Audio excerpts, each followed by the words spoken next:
All right, let's wrap up the logical operator section by talking about the is statement. It's nice and easy. It's a good, simple one to finish on. So Excel offers a number of different is formulas. The point is that each checks whether a very particular or certain condition is true.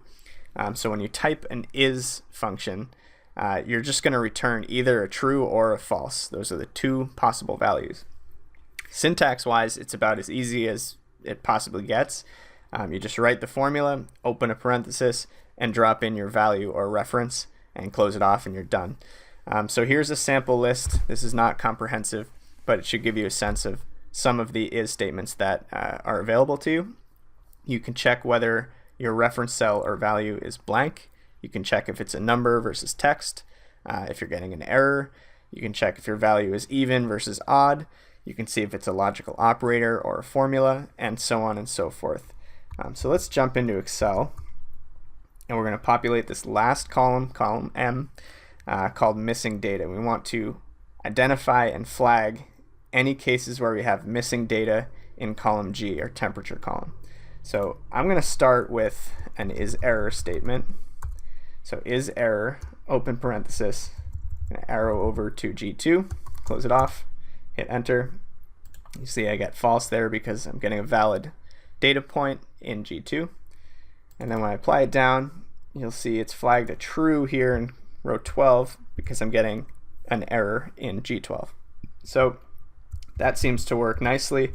But before I call it a day, you'll note that I also have missing values in column G. So it's not showing an error message, but it's still a missing data point that I need to account for. So if I wanted to just flag those, what I could do is change this from is error to is blank. Again, just refer to G2. Apply that down.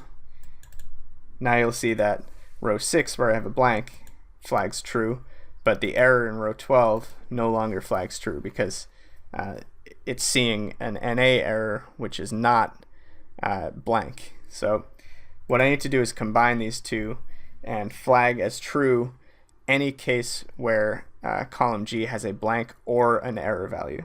So I'll just keep the is blank that I already have. I'm just going to start with an or, open up my parenthesis, which gives me my two logical values. Logical 1 is blank. Logical 2 is going to be is error. And just so you know, I can either click on G2 here to make that reference. I can also just type G2 and it will read it as a reference as well. Just a little tip. And then close it off. So now I have my or statement with two arguments. So if it's either blank or it's an error, this will flag as true, otherwise false. So let's see if that worked. Seems to have worked properly. I've got a blank and a true here. I've got an error and a true here. So it seems to be working properly. And now one other thing I can do here is use my filter and say show me the cases where I have missing data, so where this flagged as true. And I can see, all right, what dates did those missing data points fall on? And then if I wanted to, I could cut that data out or manipulate it in some other way. But there you go. Those are just two examples of is statements. Again, there are a number of others. But with that wraps up logical operators. Get excited because section 4 we're going to talk about statistical functions.